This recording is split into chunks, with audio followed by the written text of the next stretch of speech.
o livro de Atos, depois de Mateus, Marcos, Lucas, João, vem o livro de Atos. Atos capítulo 20, quero ler com você alguns versículos, começando no versículo de número 7, Atos 20, amém? Todos acharam? Diz a palavra: no primeiro dia da semana, juntando-se os discípulos para partir o pão, Paulo, que havia de partir no dia seguinte, falava com eles e prolongou a prática até a meia-noite. E havia muitas luzes no cenáculo onde estavam juntos.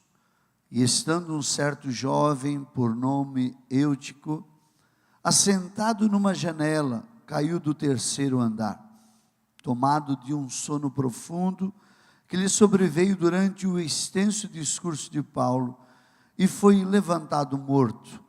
Paulo, porém, descendo, inclinou-se sobre ele, e abraçando-o, disse: não vos perturbeis, que a sua alma nele está. E subindo, partindo o pão e comendo, ainda lhes falou largamente até a alvorada, e assim partiu. E levavam vivo o jovem, e ficaram não pouco consolados. Senhor, louvamos o teu nome, te agradecemos por esse momento muito, muito especial.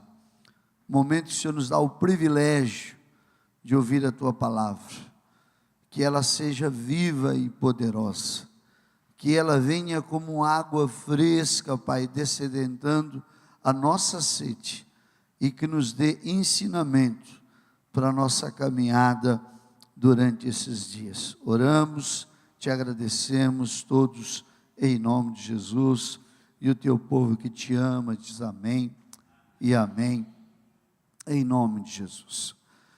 O texto de Atos, nesse capítulo 20, é bem claro, um texto muito, muito conhecido. Há um tempo atrás, eu já fiz menção aqui desse texto, e quando eu lia o capítulo 20 aqui de Atos, me chamou a atenção, né? O texto fala que Paulo estava no cenáculo, pregando ali em Troade, e era um cenáculo lotado, né? Algumas versões dizem que havia ali 3 andares, e Paulo estava passando por ali. Havia um momento, creio que houve ali uma divulgação: Paulo estará aqui. A Bíblia nos conta que Paulo esteve ali durante 7 dias, esse dia talvez seja já o último dia em que ele está ali passando. Algumas versões dizem que era o começo da semana, outras versões dizem que talvez no domingo, outros dizem que talvez seja no sábado à noite, que ele estava pregando ali. E é interessante que havia um jovem ali curioso, havia desejoso de estar ali, tudo estava lotado, e aquele jovem achou o único lugar, um lugar não confortável, mas um lugar que era possível ouvir a palavra de Paulo, era possível entender a palavra, e a Bíblia vai dizer que ele se senta ali numa janela, está colocado ali num tipo de uma janela, o único lugar que ele achou vago, que ele poderia ouvir. E a palavra vai nos contar que quando ele esteve ali, apesar de estar assentado de maneira desconfortável, o que ele faz? Vencido pelo sono, ele pega no sono. Ele pega no sono. Paulo havia se estendido na palavra. As pessoas estavam ansiosas, desejosas para ouvir o que Paulo trazia de novidade para a igreja.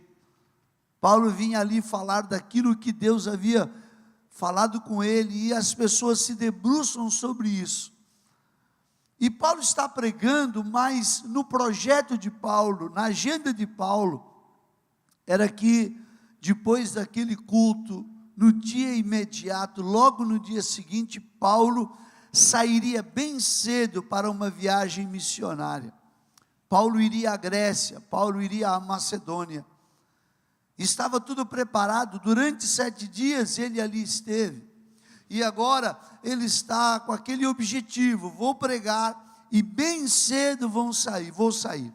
Bom, acontece aquilo que ninguém esperava, principalmente num lugar como aquele, era o cenáculo, o lugar de oração, homens de Deus estavam ali, havia um homem de Deus cheio do Espírito Santo falando, e o inusitado acontece exatamente naquela hora. O que acontece? O texto diz que esse jovem, esse que muitos chamam de Eutico, outros de Eutico, para mim a ideia é o acento no E, eu chamo de Eutico, porque ele estava ali assentado, e a Bíblia diz que ele cai, tomado pelo sono, ele cai e é dado como morto. Diz que quando os homens o levantam, ele está morto. E Paulo para a pregação dele, e diz o texto que ele desce para ver aquele jovem. Então, quando aqueles homens levantam aquele jovem, todos se desesperam. Há uma manifestação de Paulo que diz: olha, não fiquem desesperados, porque ele não morreu, não se perturbem, diz aqui a minha versão, verso 10, diz: não vos perturbeis, porque há vida nele. Estava morto? Sim, é claro, mas o que aconteceu aqui? Paulo, diz o texto, o abraça, e por causa daquele momento que ele o abraça, e talvez ele tenha falado alguma coisa com Deus, a grande verdade é que aquele problema que paralisou o culto, aquela reunião, aquele problema acaba. E depois deste problema, se fosse no nosso meio, talvez a gente ficasse, perdido, atarantado. O que a gente vai fazer agora? Puxa, aconteceu aqui uma morte, mas aconteceu também um milagre. A gente, não sei se a gente usaria essa câmara para a pessoa desse testemunho, e se prorrogasse mais uns dias. Olha, aconteceu um milagre, aqui há um homem que cura, aqui há um homem que tem a manifestação de Deus, aqui há um homem cheio do Espírito Santo. Não houve nenhum apelo desse, não houve nenhuma forma. A Bíblia diz que quando Paulo levanta aquele homem, e quando ele está agora ressurreto, a Bíblia diz que Paulo volta e vai pregar a palavra. Tudo acontece, mas Paulo volta como se nada tivesse acontecido, e ele prega mais 5 minutos? Não, a Bíblia diz que ele prega até o amanhecer. Eu acho que quem estava na janela, acho que se segure aí, viu? Porque se cair mais algum, o texto diz: ele prega até o raiar do dia, até o amanhecer. Bom, esse texto é muito, muito conhecido, muito famoso, muito pregado. Mas quando a gente lê o texto, e eu gosto de achar no texto, porque é a palavra, o que esta palavra traz de ensino para nós, traz de alerta, traz de lição, o que esta palavra traz a nós, que ensinos a gente pode tirar desta palavra, não só desse jovem chamado Eutico, mas também de Paulo, porque Paulo, Eutico é o personagem central. Muitos cultos aconteceram, Paulo esteve durante 7 dias, mas aquele dia ali foi diferente. Esse Eutico rouba toda a atenção daquele culto naquele dia, o último culto de Paulo ali, que ele iria seguir viagem no dia seguinte. Então, que lições isso traz para nós? Que ensinos isso traz para nós, ali naquele acontecido daquela noite, na atitude de Paulo, e na postura deste menino, deste jovem chamado Eutico? Bom, alguns ensinos, eu queria aqui destacar alguns, para que você guarde e você não se perca. Bom, o primeiro ensino aqui desse texto é que a nossa agenda de amanhã, ela não pode, ou melhor, ela não deve impedir de nós recebermos o que Deus tem para nós hoje. Vou repetir: a nossa agenda de amanhã, o nosso compromisso de amanhã não pode impedir aquilo que Deus tem para nós hoje. Notem, queridos, no versículo 7, tem alguém colocando aqui os textos? No versículo 7 de Atos do capítulo 20, diz o texto que Paulo ia sair no dia seguinte cedo para uma viagem missionária. Ele ia para a Grécia, ele ia para a Macedônia. E a programação de Paulo qual era? Na mente dele, ele estava ali pregando e ele estava pensando: amanhã eu vou viajar, vou pregar aqui, vou acordar bem cedo de manhã. E como é que a gente faz quando vai viajar? Diga aí, quem vai viajar esses dias? Cláudia e a Edna vão viajar, a irmã vai viajar. Como é que a gente faz? Bem, como é que faz? Dorme cedo. Se tiver reunião na quarta-feira e você seja uma pessoa que sempre está na quarta-feira no culto, possivelmente você vai dizer: não vou porque eu vou arrumar a mala e eu vou viajar amanhã cedo. Sim ou não? Sim. A gente dá uma desculpa, a gente nem vai dormir cedo, mas fica por ali, porque tudo é um motivo de a agenda de amanhã mudar o meu dia hoje. Paulo está ali, ele sabe que vai viajar, diz o texto. E quando a gente vai viajar cedo, a gente dorme de manhã cedo, no dia anterior, a gente dorme mais cedo, porque a gente fala: amanhã o dia vai ser cheio. Eu preciso me preparar. Então Paulo poderia, vamos aqui falar de Paulo, Paulo sabendo que a agenda dele amanhã é viagem cedo, Paulo poderia ministrar ou preparar uma ministração, ou uma pregação de 10, 15 minutinhos. Pessoal, olha, eu estive aqui durante 7 dias, e amanhã vou ter que viajar cedo. Os irmãos se entendem, compreendem? Não, que é isso, Paulo, verdade, você precisa descansar, tantos dias nos ministrando e tudo mais. Ele podia ter falado isso: vou fazer uma pregação breve, porque amanhã eu vou sair cedo. Mas foi isso que aconteceu com Paulo, sim ou não? Não, o texto diz que não. Enquanto Paulo recebia a revelação do Espírito Santo, enquanto Deus estava se revelando ao povo através da palavra que Deus colocava na boca de Paulo, a Bíblia diz que Paulo continuou pregando. E a reunião e o culto que era para terminar às 10, quando Eutico cai ali da janela, já era meia-noite.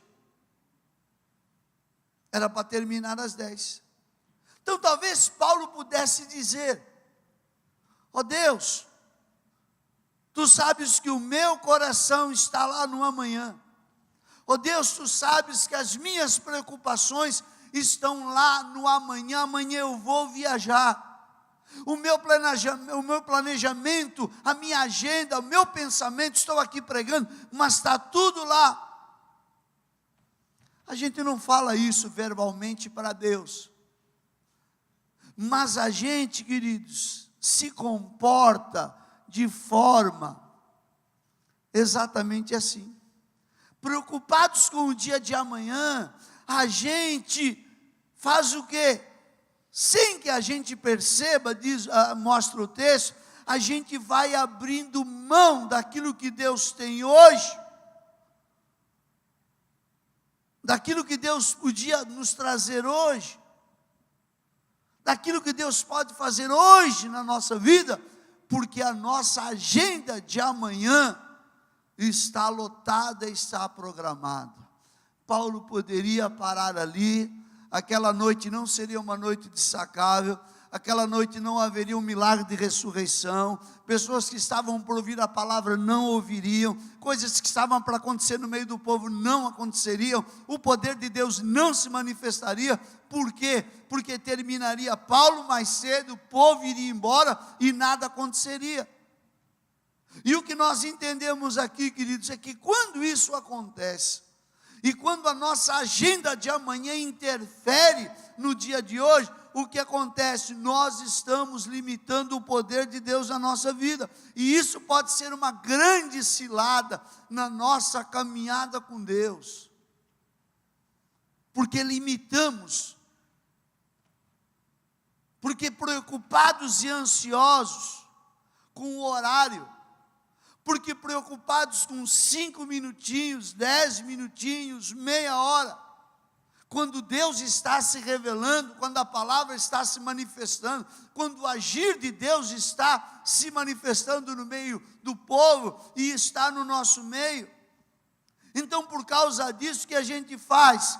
A gente interrompe o agir de Deus hoje, por causa da agenda que nós temos no dia de amanhã. A gente interrompe o agir de Deus sobre a minha vida, e eu fico ansioso. Então eu quero dormir mais cedo, eu quero gastar menos tempo, eu quero sair mais rápido do culto, eu quero fazer, porque eu tenho uma agenda para amanhã. E a palavra de Filipenses 4, que eu mencionei aqui semana passada, ele nos diz: olha, não andeis o quê? Ansiosos. Não andeis ansiosos. Antes, ao invés de você ficar ansioso, faça o quê? Apresente aquilo que te perturba, que te traz ansiedade diante de Deus. Apresente isso de que maneira? Em forma de oração, com súplicas, com ações de graça. Que isso não roube o quê? A tua presença de Deus, o teu dia de hoje, porque afinal de contas, queridos, o que nós temos de verdade e de realidade é apenas este minuto aqui. É apenas hoje, até o meio-dia, até às 11h10, 11h15. A gente não sabe, alguém aqui pode cair da cadeira. Paulo não está aqui para te ressuscitar. E talvez o que você tenha até hoje, até às 11 horas. Então Paulo, ele vai nos trazer um alerta e um entendimento neste ensino. Nós preocupados com mais 10, com mais 20 minutinhos, preocupados às vezes com situações, mas se eu agilizar aqui, e a gente fica fazendo o que? O controle do nosso relógio, da nossa vida. E nós estamos aqui hoje, mas o quê? Queiram ou não, cada um de nós já tem programado o dia de amanhã, sim ou não? Você já sabe que hora que vai acordar. Quem sabe que hora que vai acordar amanhã? Ou que pretende, né? Pô, pastor, maneira aí, pô. Porque tem alguns que podem não acordar de manhã. Jesus pode levá-los antes de amanhecer. Ô, pastor, misericórdia. A gente sabe que hora vai acordar, a gente sabe que condução vai tomar, a gente sabe que café da manhã, que a gente já tem programado. A nossa agenda de amanhã já está programada pela gente. A gente sabe como a gente vai, como a gente vem, se vai pegar um metrô, se vai pegar um ônibus, se vai pegar um carro. A gente sabe de tudo isso. Tudo está o que? Programado em nós e por nós. Está programado em nós. Se fosse Deus, amém. Mas está programado em nós, foi programado por nós. Esse é o nosso entendimento. Nós programamos isso. Em tese, queridos, em tese, o nosso amanhã já está construído sobre a fé. Eu creio que amanhã, como é que vai ser? Vai ser assim, vai ser assado, eu tenho isso, tenho situações para resolver, tenho que ir ali, tenho que ir lá não sei aonde, tenho que pagar uma conta, tenho que cobrir um cheque, eu tenho uma reunião, amanhã tem uma entrevista. Em tese, a gente já tem tudo programado. Está tudo programado.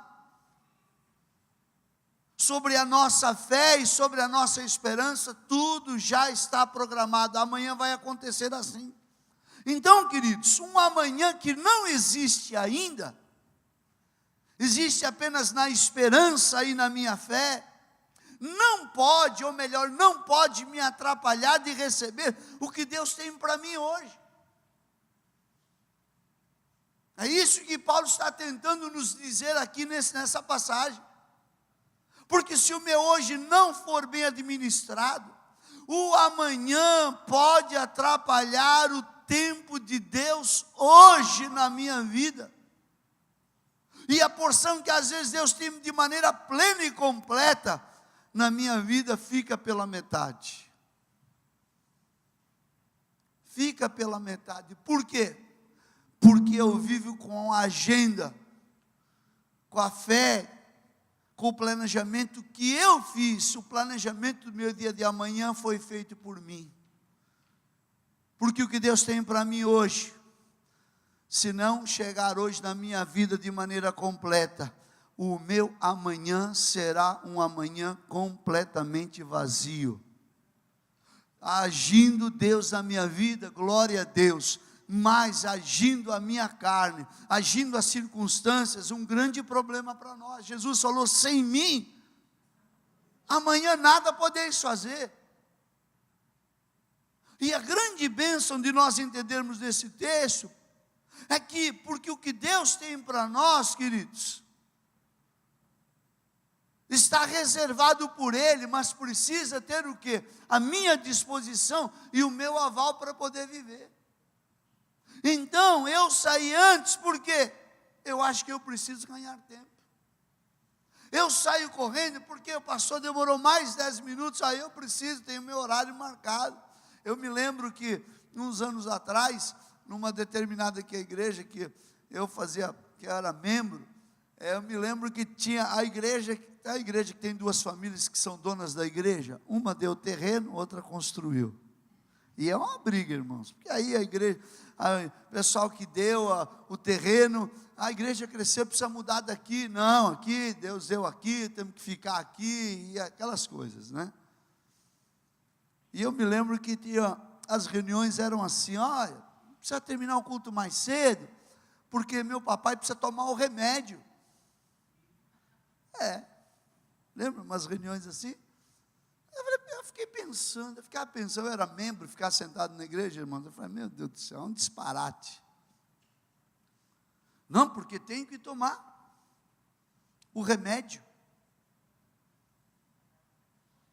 Aí eu fico perguntando: será que o meu remédio pode agir o que Deus, ou o mover de Deus, ou o que Deus tem para revelar naquele dia, naquela noite, não só para mim, mas para toda a comunidade? Mas o relógio dele determinava tudo aquilo que poderia acontecer na vida dele. O que Deus tinha está exatamente ali naquele momento. Ele acha que ele determina aquilo que Deus pode.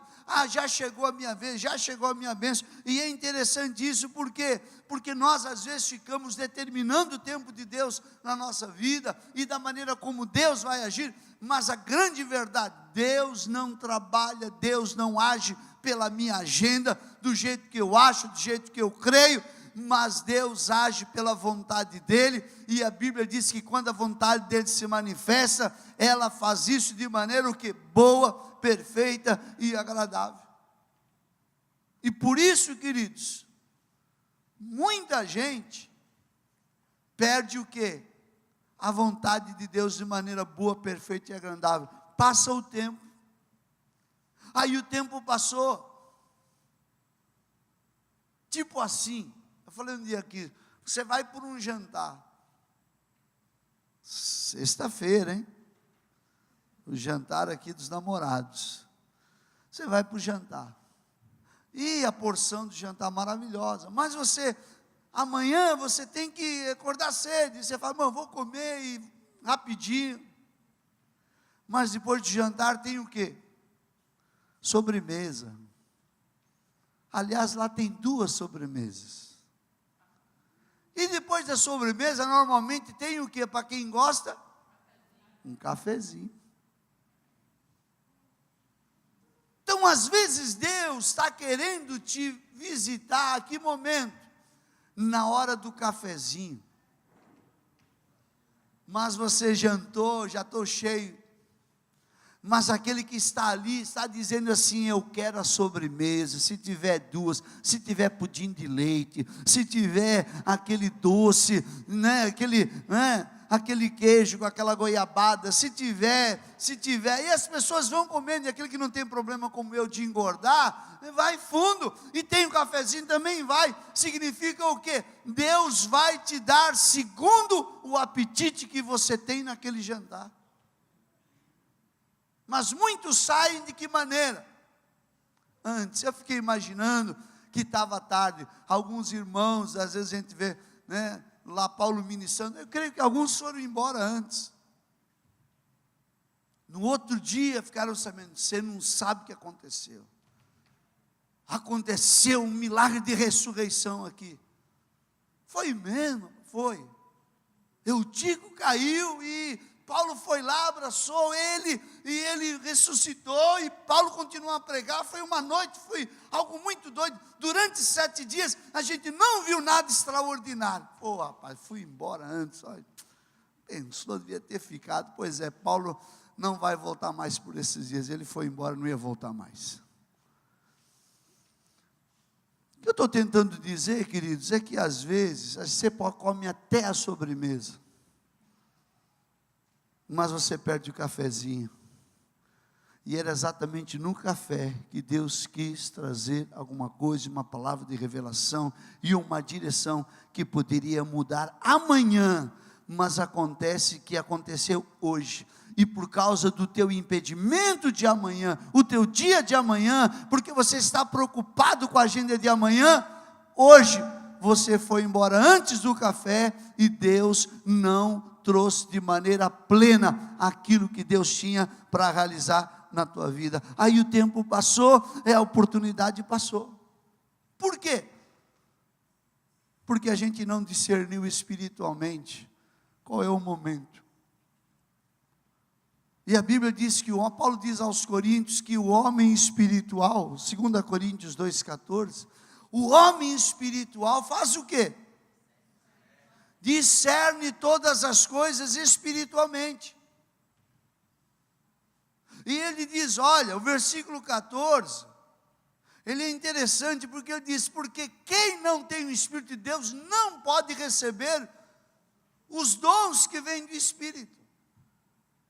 Quem não tem, vai embora a qualquer hora, isso não interessa, ele sai daqui, vai no banheiro, levanta, ele vai lá na cantina, ele vai lá na fora, ele atende um celular, porque não tem discernimento. Isso aqui é o momento do culto. Que hora que esse pastor para, esse careca aí para de pregar? Quem não tem discernimento espiritual, ele vai embora. Ele fica ali, ficar na cantina, sentado no sofá ou lá fora, é a mesma coisa. Não faz diferença, mas ele diz, o homem espiritual é diferente. O versículo 15 diz o que? Bote o 15 aqui. A pessoa que tem o Espírito Santo pode o quê? Julgar o valor de todas as coisas. Pode julgar o valor. Então quem estava ali e ouviu a palavra, estava pronto. Paulo tinha que sair cedo. Acontece o quê? Uma dificuldade. O que ele faz, diz o texto, ele para o sermão, vai lá, ressuscita o jovem, faz o quê?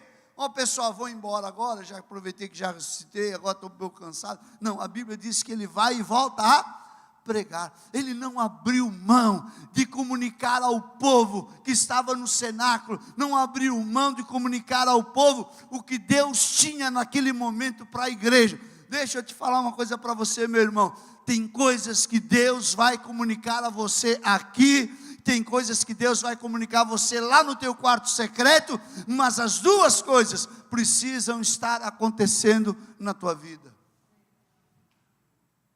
Por isso Paulo não se negou.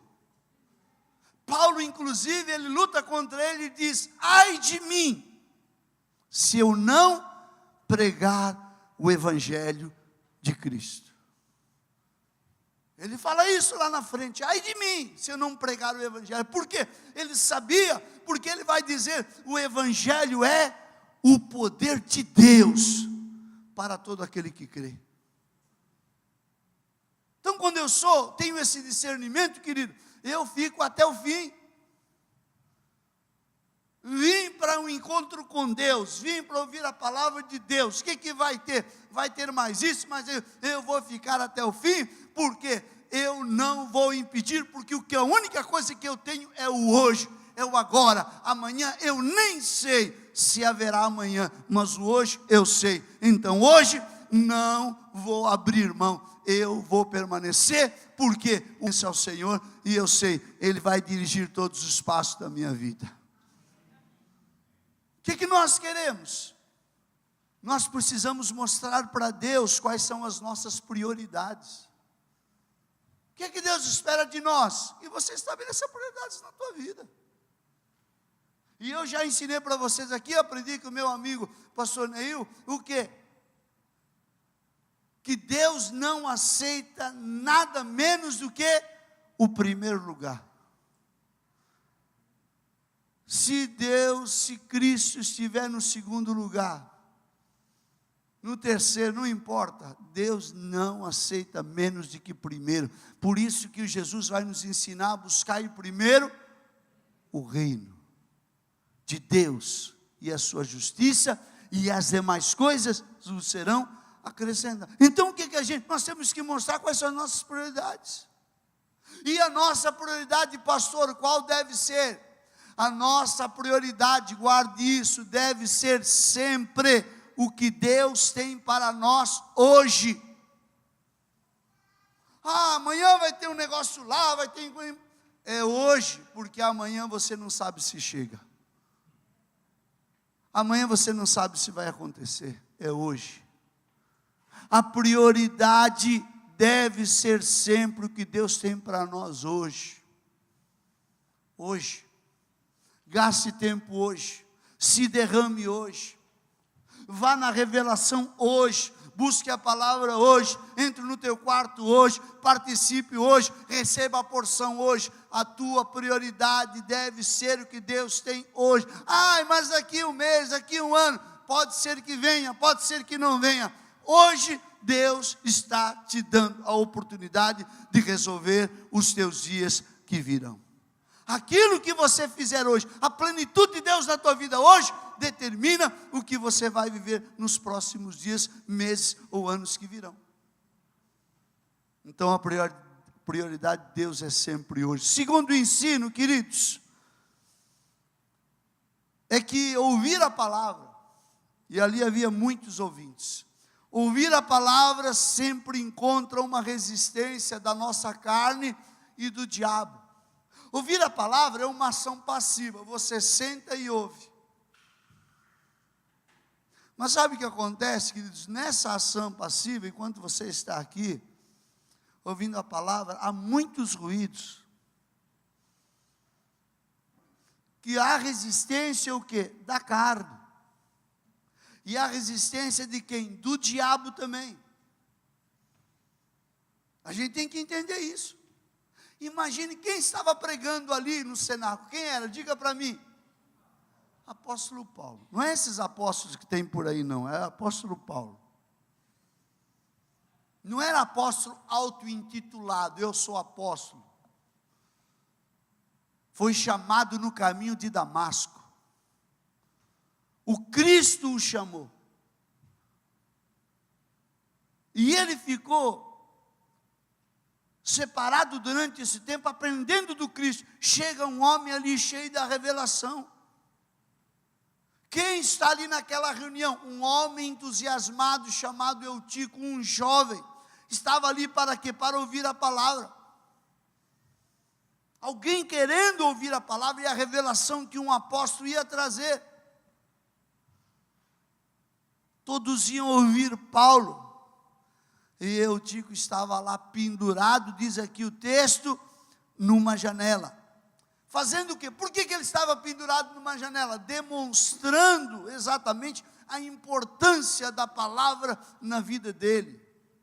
Deixa eu falar uma coisa para você, é legal cantar, é legal vir orar, é legal bater palma, é legal estar em comunhão, como eu ministrei aqui na quarta-feira, este amor relacional, que é um amor que do nosso relacionamento, Deus age desta maneira, mas se tem alguma coisa que você não pode abrir mão na tua vida, não importa o que você vai fazer, é a palavra. A palavra. Sabe como é que se enche uma igreja, uma comunidade, fazendo sabe o quê? Fazendo aquilo que a comunidade gosta, cantar, pular, celebrar, ter manifestações, não é? Espirituais, trazer algum profeta para falar algumas palavras que as pessoas gostam de ouvir, isso tudo é atrás. O que as pessoas gostam? É da festa. Mas a palavra, a importância da palavra.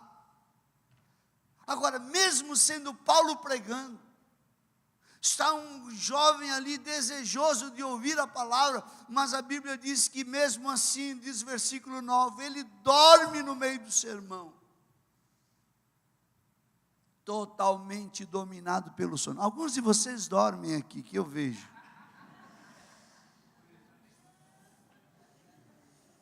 Eu não vou apontar o dedo, mas vocês sabem que vocês dormem. Mas eu sou o pastor Fernando ou Fernando, cara. Só que aqui é Paulo pregando. Imagine o que esse cara traz de revelação que eles não sabiam. O que Paulo traz de Deus para esse povo? Eles estão ansiosos. E diz o texto que ele dorme. Totalmente, diz o versículo, dominado pelo sono. Estava ali um homem pregando que tinha o quê?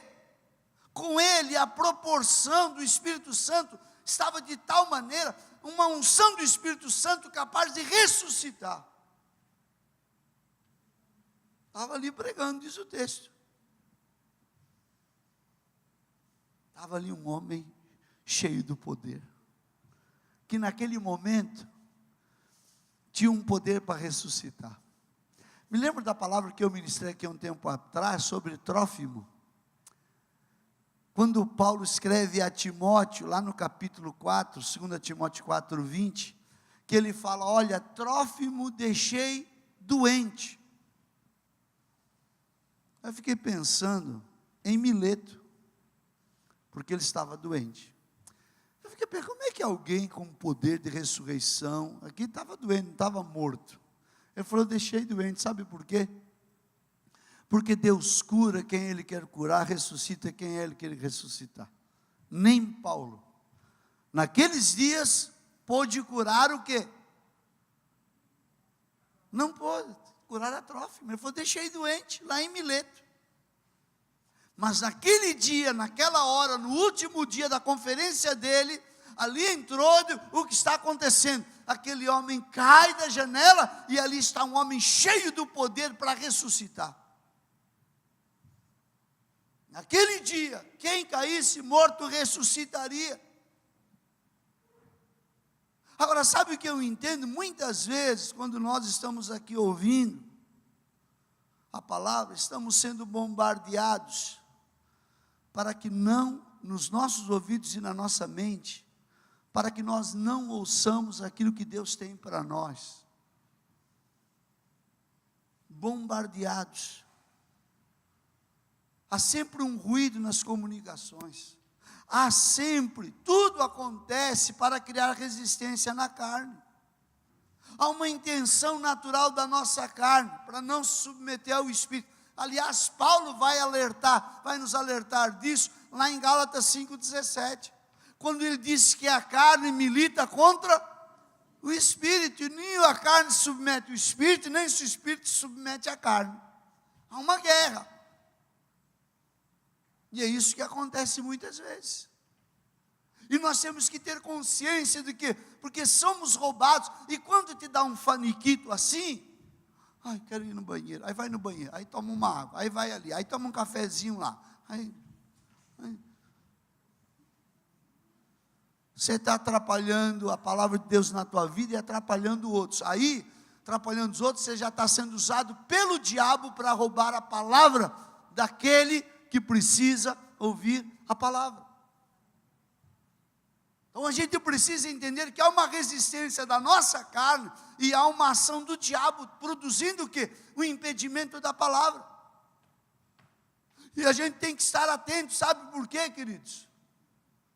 Não sei se já percebeu, está cantando, está uma maravilha, está todo mundo, está abraçando, está tomando café ali, acaba o culto, se deixar, o pessoal fica até as 3 horas da tarde aqui, nem fome atrapalha. Fica conversando, tem que falar assim, estou indo embora, vamos fechar a igreja. Mas é você sentar para ouvir a palavra, vem um sono do inferno, não é? Vem um sono. Às vezes eu tenho vontade de fazer, para ver se acerta. Mas eu tenho medo de errar e quebrar o microfone, por isso que eu não tento. Mas sabe qual é o problema? É esta ação.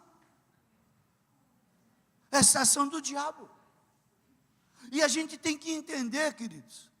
E há uma guerra espiritual que se trava entre a carne e o espírito.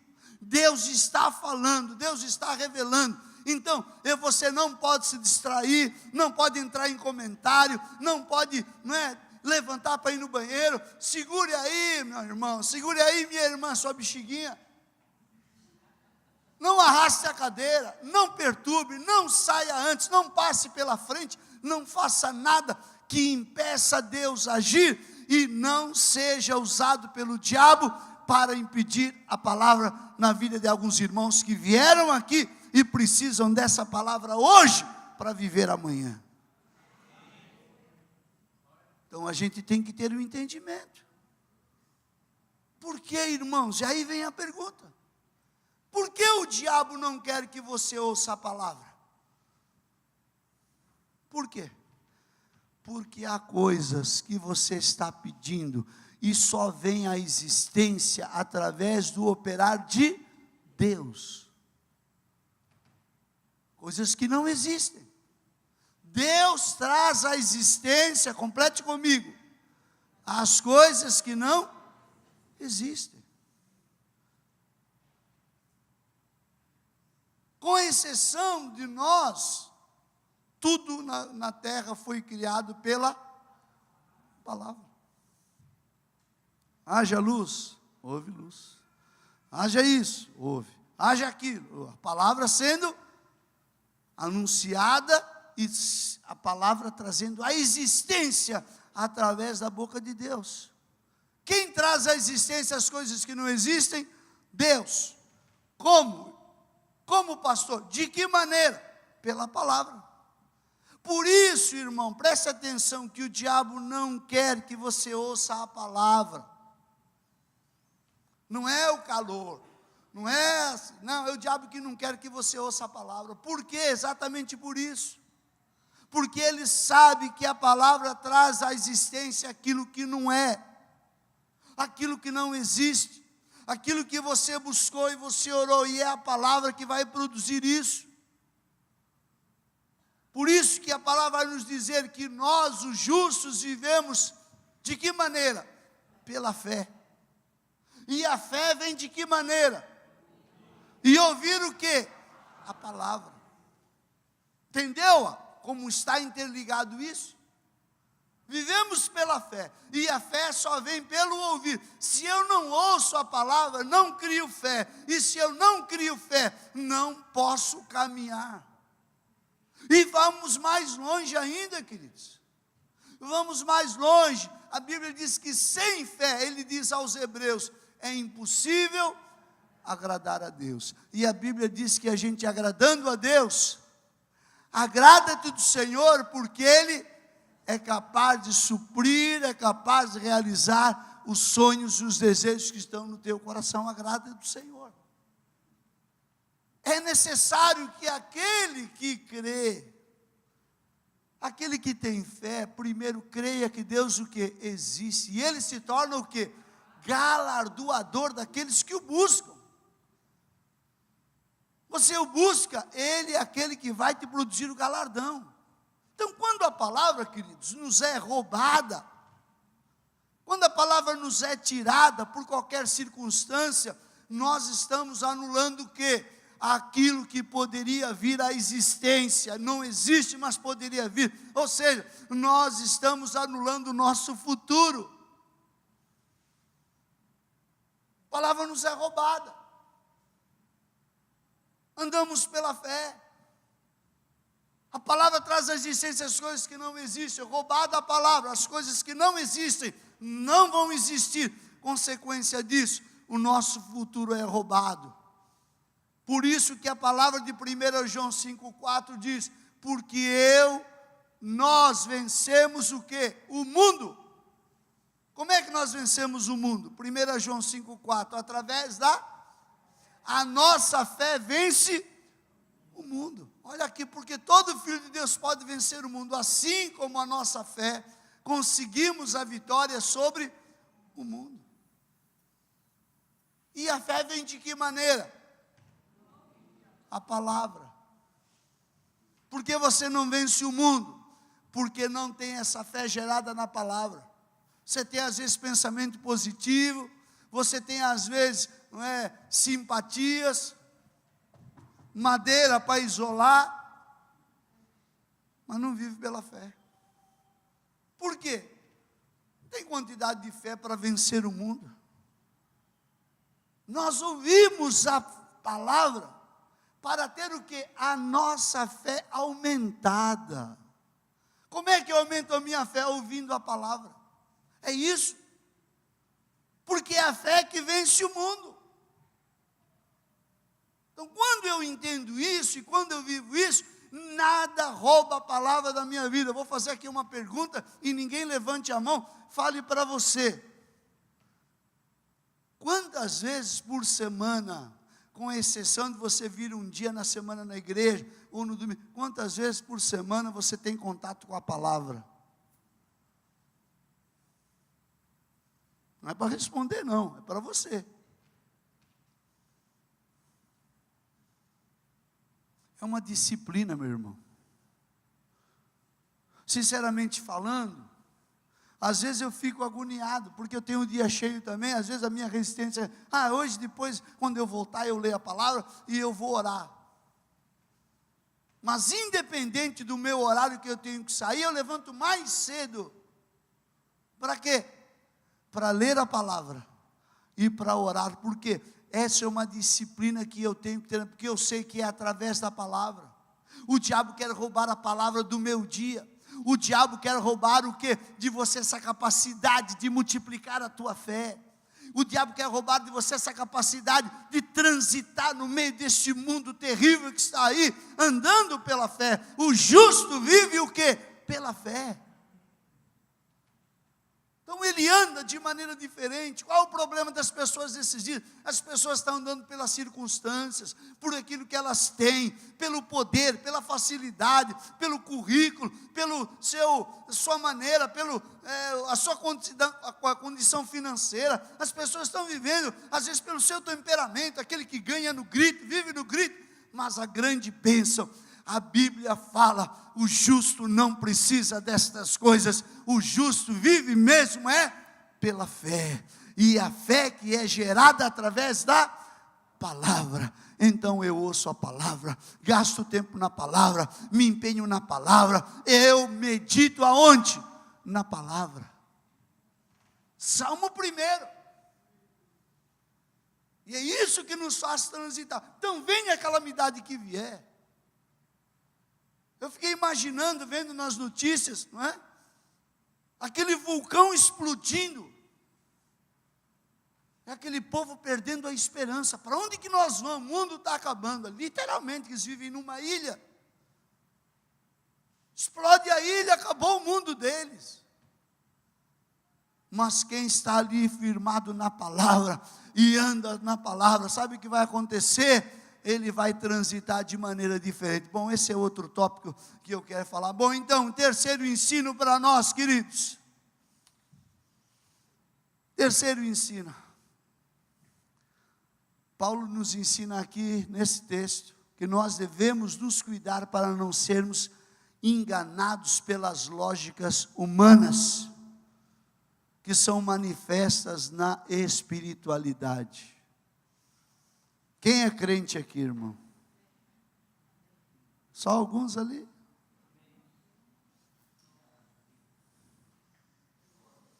A gente, porque é crente, a gente tem uma lógica, né? Tem até versículo para a nossa lógica. 1.000 caíram ao nosso lado, 10.000 à nossa direita, ou seja, 11.000 mortos. Você passa no meio, nada vai te atingir. Não é nossa lógica, não é essa? Estou aqui na igreja, aqui é um lugar santo, gente santa, gente que só canta bonito, gente respeitadora, gente irmão, cantamos agora há pouco, né? Como é precioso irmão, andar com você, a gente tem esse amor relacional, não é, Dalma? Aqui, pode vir o que vier, nós estamos de boa, aqui nada me atinge, sim ou não? É. E a gente tem essa ideia errada, porque somos crentes e oramos, nada vai acontecer de mal, se sentarmos na janela e dormirmos, cairemos num colchão, igual quando a gente sonha. Não, crente senta na janela, desapercebido, cochila, dorme, cai e morre. Eu vi outro dia, com tristeza, né? Nessa greve dos caminhoneiros aí, um irmão nosso lá em Rondônia, né? Motorista de caminhão, porque ele forçou a barreira, recebeu uma pedra no para-brisa que o alcançou e que o matou. Família crente, esposa crente, filhos crentes. Aí eu comentava com ela. E aí, como é que faz? Domingo ele foi na igreja e o pastor falou assim, olha, 1000 caiu do teu lado, você não será atingido. Pois atingiram bem ele na cabeça com uma pedra. Aí você começa a ver, qual é a lógica? Queridos, é interessante isso. Deus não é um Deus de lógica. Vamos saber por quê? Que se Deus fosse um Deus de lógica, não escolhia eu, nem escolhia você. Deus não é um Deus de lógica. Mas é interessante, queridos, todos estavam no cenáculo, lugar considerado sagrado. Diante deles estava um homem de Deus chamado Paulo, que não estava em pecado. Será que Paulo estava em pecado? Pregando ali. Alguém que estava o quê? Cheio do poder para ressuscitar o morto. Alguém podia estar ali, aqui no cenáculo nada nos atinge, tem um homem de Deus ali, aqui é tudo crente, aqui é glória a Deus, aleluia, podemos ficar aqui, nada vai nos acontecer. Essa é uma ideia errada.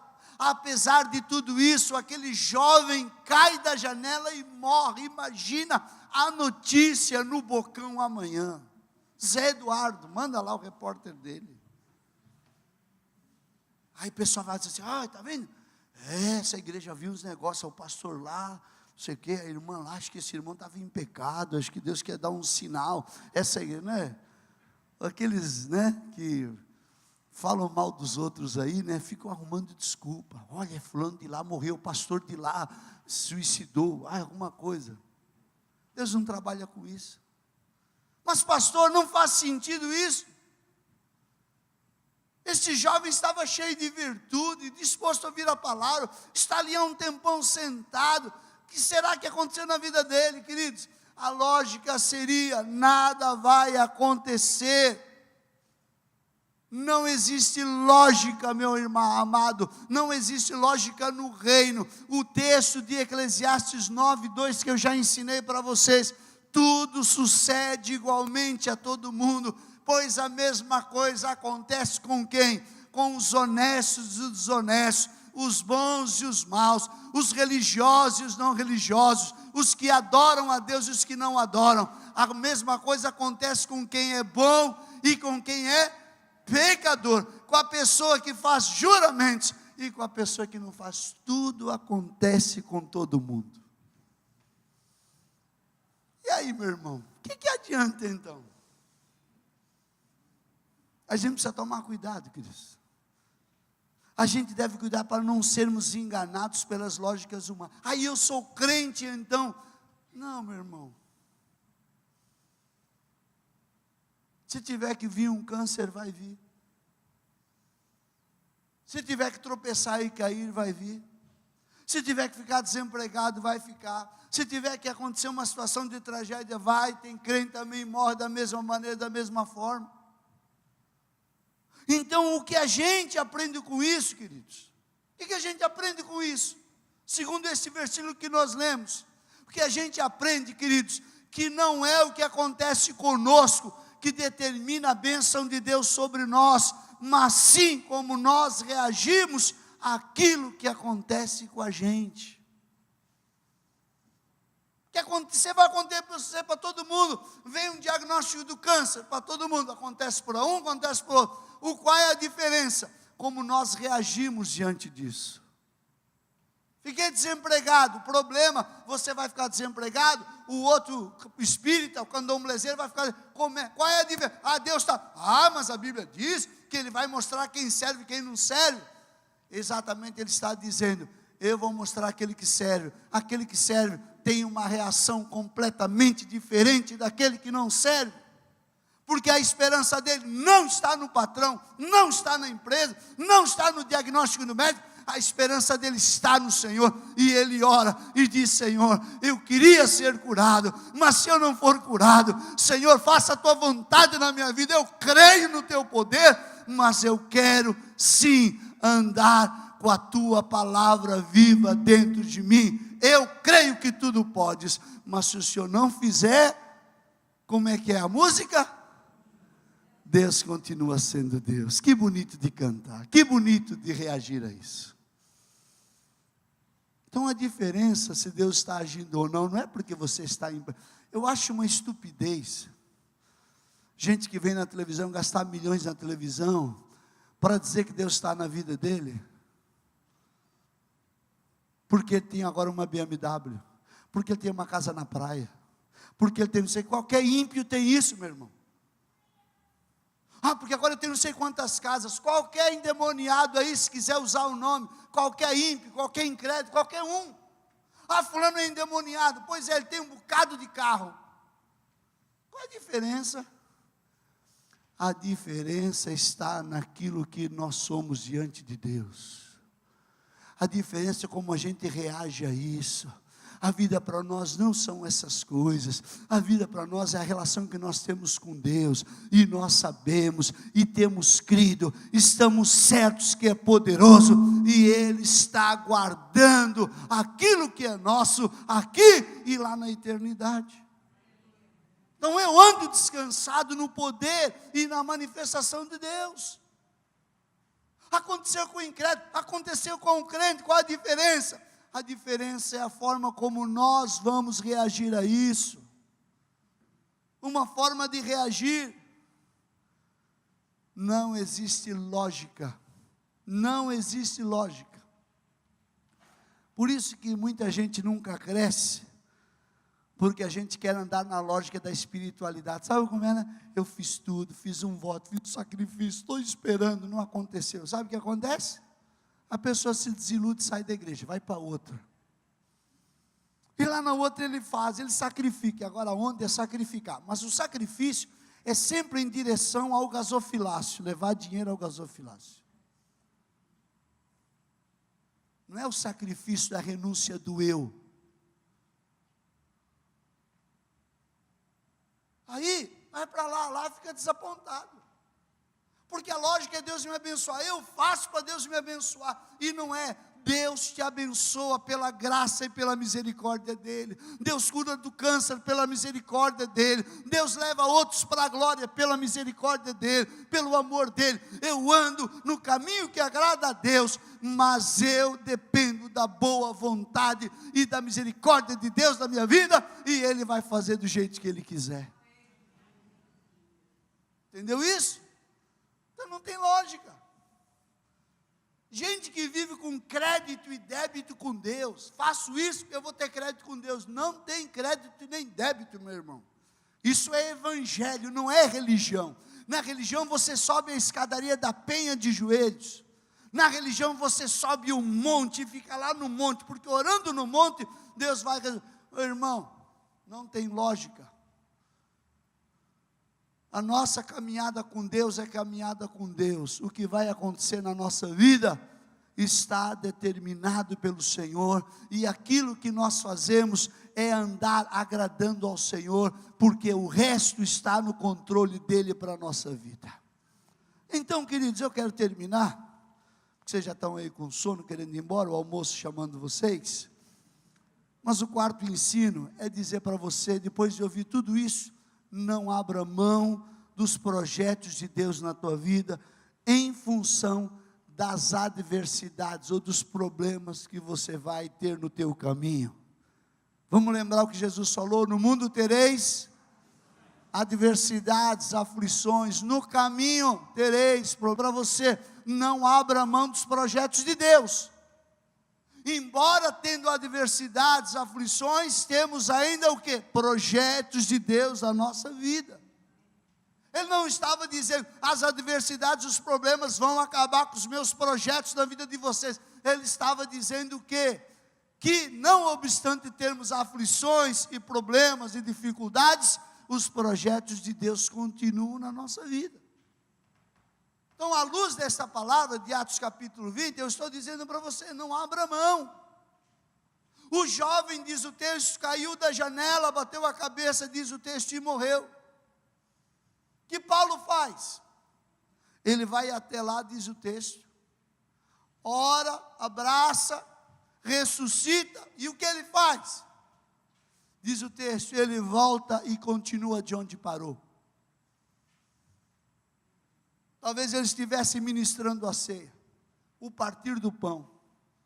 Cerrou aqueles dias, aqueles 7 dias ali, talvez, partindo o pão. Paulo estava talvez no meio da ceia, já para terminar, cai. O que ele faz? Ele vai lá, volta, parte o pão, eles participam, e a Bíblia diz que ele continua. Paulo nos ensina aqui, não abra mão dos projetos de Deus na tua vida. Aconteceu uma tragédia, vá lá, resolva e volte. Morreu, vá lá, enterre, chore, passe o luto e volte. Perdeu o emprego, passe por esse momento, pegue o teu seguro-desemprego, relaxe, coloque nas mãos de Deus e caminhe, volte para o caminho. É isso que ele está, Deus tem projetos com você. Eu fico me lembrando de Elias, lá em 1 Reis, quando ele é ameaçado por Jezabel, cai numa profunda tristeza e depressão e se esconde numa caverna. Eu não sei se você lembra daquilo que Deus falou com ele.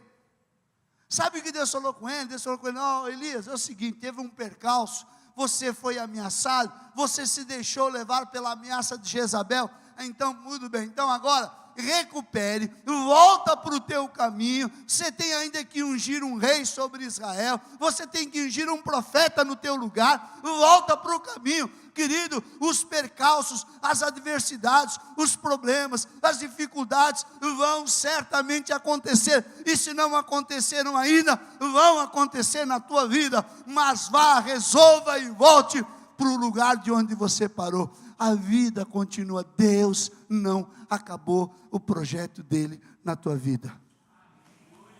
Amém? Deus não acabou. Vá lá, resolva e volte. A minha vida profissional morreu, pastor. Você está vivo. Meu casamento morreu, pastor. Você está vivo. Recebi um diagnóstico que acabou comigo. Você continua aí, siga em frente. Irmãos, nós não temos uma outra opção a não ser continuar vivendo. A vida está aí, continue vivendo. Continue vivendo. Fomos chamados para a vida até o dia que Ele disse, é hora de você vir para a minha presença. Nós continuamos. Porque às vezes, queridos, o que é para os homens um estado terminal, é para Deus uma oportunidade para manifestar o poder de Deus. Imagine, aquele jovem caiu, seria uma tragédia, seria uma situação, na igreja morrer alguém, de um acidente. Mas o que aconteceu ali? Oportunidade de Deus para manifestar o poder da ressurreição. Eutico se tornou um sinal da ressurreição naqueles dias. Deus está operando, Deus está manifestando. Agora o menino morreu, tudo acabou. Queridos, nunca use essa palavra, tudo acabou. Agora tudo acabou. Se Deus não colocou um ponto final, era só uma vírgula. Me lembro o garoto aprendendo a ler, professora me ensinou, a vírgula é só uma lombadinha, você diminui e o ponto você para, dá uma distância maior. Tem coisas na tua vida que o problema são vírgulas. Você vai, dá aquela diminuída, tragédia aconteceu, você recupera o fôlego e continua. Não coloque ponto final aonde Deus colocou vírgula na tua vida. Deus continua. Dá uma diminuída, sabe o que vai acontecer? Vai começar tudo de novo. A última palavra não vem dele, não vem do homem, não vem do rei, não vem do presidente, não vem do político, não vem da mulher, não vem daquela tua mulher, não vem daquele teu marido, não vem do teu pai, não vem do teu patrão. A última palavra não vem de nenhum homem. A última palavra e o ponto final é ele que põe. Por isso ele diz: eu sou o alfa e o ômega, eu sou o princípio e o fim de todas as coisas, e tudo vai convergir para ele. Quando ele fala, o fim acabou. Mas enquanto isso, ele diz, volta para o teu caminho. Deus é Deus. Então Deus é Deus de crise, de fornalha. Deus é Deus de leões. É para fechar a boca do leão, ele fecha também. Deus é Deus. Quantas crises que você já passou na tua vida? Oh, meu amado. Quantas situações a gente já passou? Aonde você está, quem está aqui hoje está vivo. Passou um momento, passou por uma vírgula, uma lombada, um momento, mas agora está pronto para quê? Pronto para manifestar aquilo que Deus colocou na tua vida. Enche o teu coração de fé. Deixa a palavra penetrar o teu interior. Deixe que a palavra seja a tua maneira de crescer na tua fé. Creia, eu creio. Quando estiver, meu amado, diante da palavra, não abra mão. Abra mão de qualquer outro projeto. Não abra mão da palavra. Sabe o que me chateia? Me chateia quando a gente está pregando a palavra, alguém pega, e eu vejo pelo vidro aqui, está lá no celular lá fora. Alguém pega e senta ali, conversando. Alguém pura e simplesmente, eu falo, meu Deus, alguma coisa, uma palavra podia penetrar na vida dele, e essa palavra seria amanhã a solução para a vida dele, mas ele perdeu. Mas eu participei do culto, eu estava lá, pastor, você não me viu? Eu vi. Mas a Bíblia diz, quem tem ouvidos para ouvir, ouça. Porque todos nós temos ouvidos, mas aqueles que ouvem são quantos? Muito poucos. Se empenhe naquele momento, para receber a porção que vem da palavra, a revelação do Senhor para a tua vida. Termino dizendo um versículo que me chamou muita atenção. Amós 8, 11 e 12. Chegará o tempo, queridos, diz a palavra, que Deus vai mandar uma fome da palavra sobre a terra, e os homens vão andar como barata tonta, procurando, buscando a palavra, e não vão encontrar mais a palavra. As pessoas não vão encontrar. Havia uma sede. As pessoas não vão achar esperança em nada. As pessoas não vão achar esperança na política, no dinheiro, nada vai valer para eles, e eles vão ficar desesperados. Vai chegar um dia, e eles vão, aquela palavra que conforta, eu preciso de uma palavra amiga, uma palavra, não vai existir a palavra. Diz o texto, está chegando o dia, em que eu mandarei fome pelo país inteiro, todos ficarão com fome, mas não por falta de comida, e com sede não por falta de água, todos terão fome e sede de ouvir a mensagem de Deus, ou seja, a palavra. Em outras versões está escrita, está chegando esse dia, o dia em que o Senhor vai manifestar isso. Versículo 12, né? Correrão do mar morto até o mar Mediterrâneo, irão pelas regiões norte e do leste, do país procurando a palavra, o Senhor, mas não a encontrarão. Não encontrarão. Quando eu estava pondo esse versículo, me deu uma tristeza. Falei, meu Deus, quantas pessoas desprezam. Vai chegar o dia que as pessoas não vão achar, vão querer se matar, porque não haverá sossego nem paz, nem alimento, a não ser na palavra. Vão ter comida, vão ter bebida, vão ter tudo, mas vão estar vazias. Vão precisar da palavra, diz, eles não vão achar. Correrão pelo Mediterrâneo, pelo Mar Morto, para o norte, para o sul, para os 4 pontos cardeais, norte, sul, leste e oeste, não vão achar a palavra na terra. Então eu termino dizendo para você o seguinte: se hoje tem palavra, alimente-se dessa palavra. Aproveite a palavra. Aproveite a palavra. Medite na palavra. É possível que a gente tenha que ir para um lugar deserto, onde a gente não acha a palavra. Sei quem me mandou um vídeo, acho que o Fernando me mandou uma vez. É antigo, já vi várias vezes. As pessoas abrindo uma mala cheia de Bíblia, né?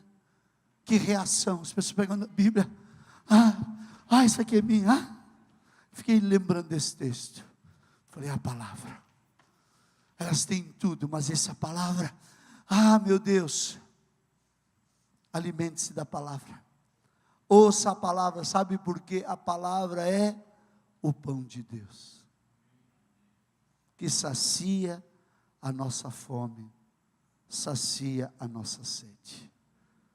Por isso que nós oramos, eu oro pelo menos, não sei se você ora, sempre, todo dia, o pão nosso de cada dia me dá hoje.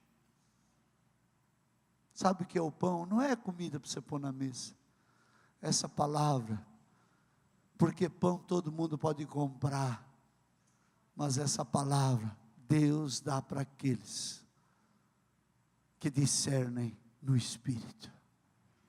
Essa palavra que alimenta a nossa alma. Essa semana eu vi aquele cozinheiro famoso, Anthony Bourdain, né? Que eu já assisti tantos programas dele, achava muito interessante, a cruzada que ele fazia para o mundo inteiro, comendo todo tipo de comida. Aí eu fui ver por que morreu. Se matou, se suicidou. Sabe o que é isso? Vazio. Só a palavra. Só a palavra pode preencher um coração vazio, sem esperança do futuro e do dia de amanhã. Tem palavra, alimente-se dela. Reserva na tua semana, vem ouvir a palavra. Essas 2 semanas eu falei aqui sobre os dons do Espírito, o que são e o que trazem a nós. Aliás, já vamos para a 3ª semana falando. Amor, paz. O que é isso? A gente desenvolveu a palavra de amor. Que tipo de amor é? Que tipo de paz é? Aí a gente tem tanta coisa que nos atrai. A novela lá da televisão, que agora é da Bahia, todo mundo quer ver se o bairro dele passa lá na televisão. Quem sabe eu apareço lá. A gente arruma tanta desculpa. E a gente não tem esse tempo. Deus quer saber qual é a prioridade da tua vida. A palavra está aí, aproveite. Mas amanhã a Deus pertence. Não deixe, por causa de amanhã, o diabo roubar teu dia hoje. Amém? Para ninguém cair da janela, vamos ficar de pé.